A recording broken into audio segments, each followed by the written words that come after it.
Hi, I'm Dr. Jeff Borenstein. I'm the editor of Psychiatric News, and I'm here in Atlanta for the APA's annual meeting. And I'm speaking with Dr. Saul Levin, the CEO and medical director of APA. Saul, thank you for joining us. Thank you so much for the invitation. I'm looking forward to this. So this has been a very active year for APA. We don't have enough time for you to talk about all of the things going on, but I'd like you to highlight a couple of key initiatives of APA. Well, thank you. So I think the big key initiative for us is with the final passing of parity, and now we're trying to get some implementation into parity. I'm going to talk about something that's very exciting right at this meeting right now. So the White House had called us. As you know, the President had appointed a White House commission to look at parity. And they've asked, HHS has asked to send their top leadership here to ask our members what can they do to ensure that they have parity for their patients and for their practices, similar to that of what goes on in primary care or in surgical practices. So we're going to have a wonderful opportunity to talk to them about network adequacy.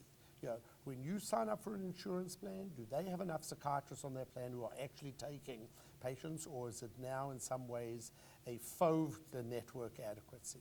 We're also going to talk to them about what's it like for a patient when they're on medications to suddenly be told that they can no longer take their medication, we have to take another one, pre-authorization.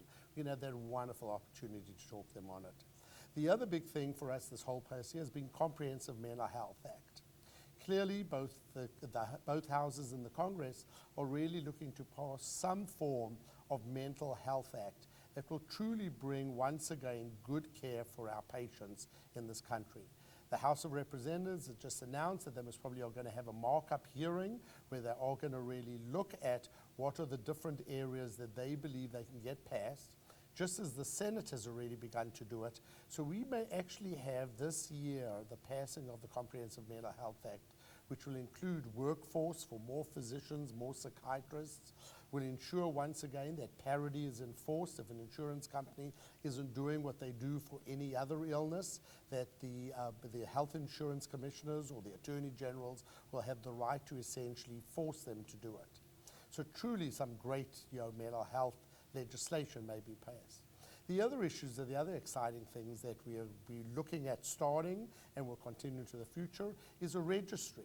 It's become very clear that with the SGR being repealed, and now we have MACRA, the new form of payment system that's going to be based on not just payment, but also on quality care and practice guidelines, that we're going to be looking to help each and every psychiatrist begin to be able to report their findings, make sure they don't get penalized financially, but actually get the incentives. So we're truly moving in a very positive direction with APA at the forefront for psychiatrists. The other big areas, we had a Stepping Up campaign as we looked at the criminal justice system and mental health.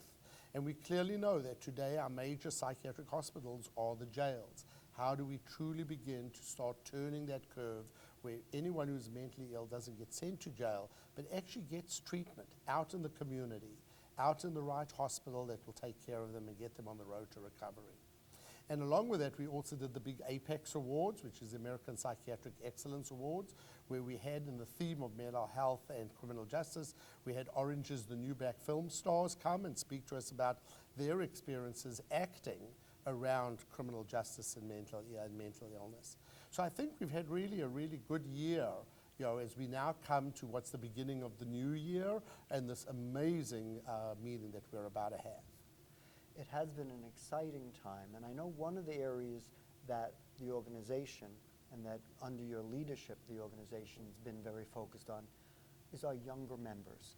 And I'd like you to say a little bit about what it's like for you as the leader of APA to work with our younger members. Well, I started off as a resident at APA, and it was the APA saying that we want the younger members to become involved that enabled me essentially throughout my career to participate at APA, at the AMA, and in other medical organizations. So to me, it's how do I give what was give to the young folk or the young residents and fellows and early career psychiatrists the same privilege that was given to me.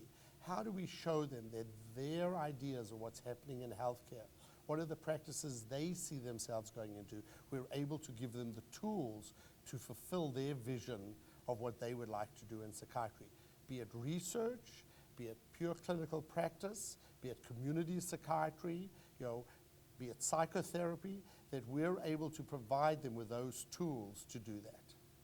Well, Saul, I want to thank you for your leadership, for all that you do on behalf of our profession and on behalf of our patients. Well, thank you, and thank you for all you do in getting the messages out. It truly is appreciated. Thanks a lot. Thank you.